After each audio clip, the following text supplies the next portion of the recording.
Tonight on Byline.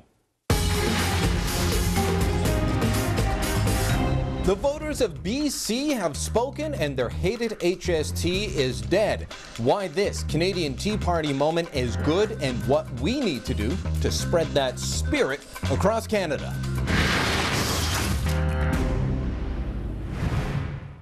A victory for the taxpayers of British Columbia, a victory for our ancient rights. That's the topic of tonight's Byline. We've been hearing plenty about the Tea Party in the United States for the last couple of years. They have pushed and struggled to take power back from the hands of those who run the system, those in it just for themselves, and they want to give it back to the people. Well, while the Americans continue to struggle, a similar movement here in Canada had a major victory late last week, one that was understandably overshadowed by other events.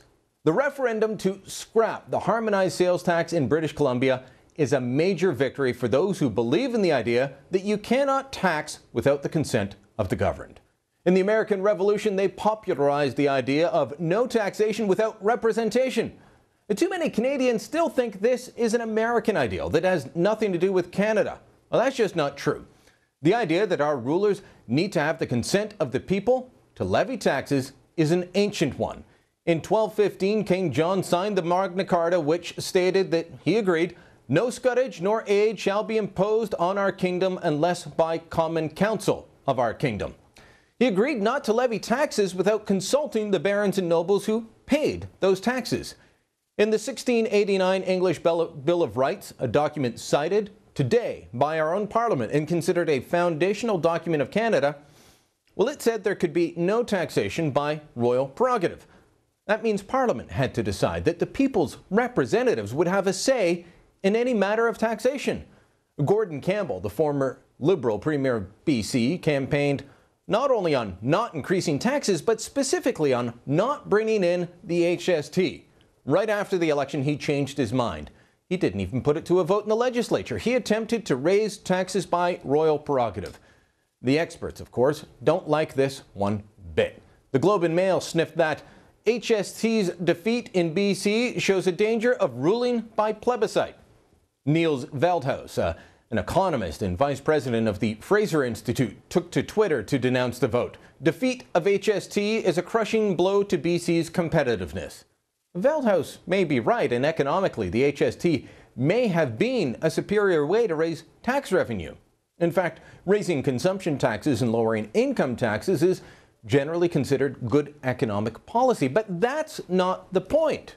The point is, the people were told one thing by their supposed betters, that there would be no HST, no tax increase, and then those same people decided they knew better and changed the rules after the vote. You can't do that. We need to take that spirit of BC, the one that just won last week, and spread it across the country. We need to make sure that when a politician says no to taxes and then changes their mind, that we show them the door. Jean Chrétien campaigned on scrapping the GST, and he broke that and many other promises. And we rewarded him with 2 more majority governments. Dalton McGuinty promised no tax increases for Ontario and then brought in a health tax and an illegal eco-tax, some of which are still being charged. Stephen Harper promises to keep spending under control, and yet spending under his watch has dramatically increased. We need to hold politicians to their word, and when they fail to live up to their promises, we should show them the door. Otherwise, they won't fear voters. They will only hold voters in contempt. The voters in BC showed that the people can fight back and they can win.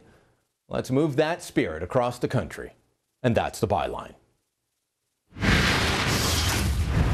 Joining us to discuss how this fight went down and how they were able to win is a man central to it all. Bill Vander Zalm is former Premier of British Columbia and also the man behind the Stop the HST campaign. Mr. Vander Zalm, congratulations. Thank you very much. It wasn't just me, mind you. There were an awful lot of people involved. As a matter of fact, without a whole lot of people having been involved, we could not have won it because we were out advertised 100-1.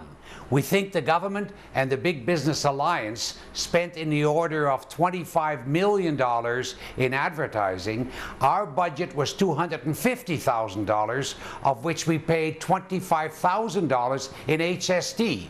So we were outnumbered in that respect.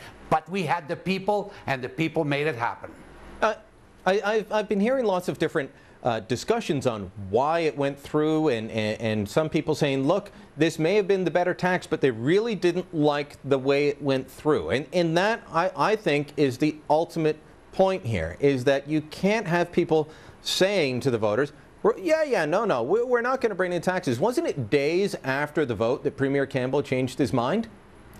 No, that's true. The election was in May of 2009, and the announcement about the HST, which got me involved, was made in July of 2009. Okay, so 2 months. It didn't take very long. 2 months later, he changed his mind. How were you able to harness this? Because often Canadians are apathetic, and they say, well, you know, what can we do? Nothing's going to change. How were you able to harness people's anger at this and actually get them involved? I know you've got a different political structure in BC where there's recall and so on, but what are the lessons for the rest of Canada where we don't have that sort of legislation? What can we do to tap into this sort of spirit? Well, first of all, I think the people should go after their political leaders and get a commitment that they will bring in an opportunity for people to have a say in the process. So you need initiative, you need referendum, you need recall opportunities in every province. It takes a bit of doing. I was the one back in 1990 that first introduced the concept, and the NDP, following my resignation and their election, wrote the rules, and they're rather difficult, but we did it. So it takes somebody to start the process, and the people love it. So, but how do you tap into the anger rather than just having people say, well, nothing will change, we can't actually do anything about it? Because I labeled off some examples there. Jean Chrétien, he promised to scrap the GST, he didn't. Here in Ontario, Dalton McGuinty said, I promise no new taxes, you know, a lot like George Bush the senior, and then he brought in all kinds of taxes, and he was rewarded, both those gentlemen rewarded with new governments. Stephen Harper's promised to hold the line on spending, he hasn't. It's not a left or right thing, I don't think. It's about holding political leaders to their word. And so how do you get the citizens off the couch and into the process of pushing for accountability?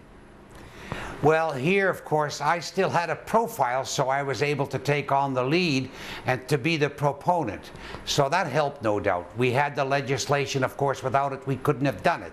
And then we traveled, Chris Delaney and myself, the two of us initially traveled the province and had town hall meetings in every major town throughout the province. And at the town hall meetings, we got the volunteers that started to collect further volunteers within their constituencies, and people stood on street corners in snow, sleet, and rain and wind collecting signatures on the initiative. Once the initiative was successful, the government decided to go by referendum as opposed to an initiative vote. So basically, it was a bit of a process to start with, but it didn't take long for the people to catch on, and there was a whole element of surprise, no doubt, that they in fact could play a part. You know, just last Friday when we won the vote, we had a little bit of a celebration, a come together at the convention center here downtown Vancouver, and a guy rode up on his bicycle and he said, Mr. Van der Zalm, I haven't voted for years. I was never going to vote again because I thought it didn't make a difference. What's the use? I had just resigned myself to that. He says, you people have given me hope. Now I'll vote again. I'll get involved because I know that the people, in fact, can have a say, can participate.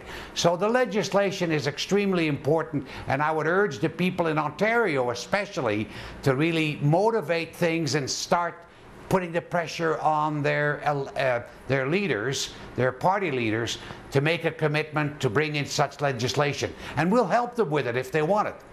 All right, well, Mr. Van der Zalm, congratulations once again, and thanks so much for showing the rest of the country the way. Thank you very much, Brian. Thank you.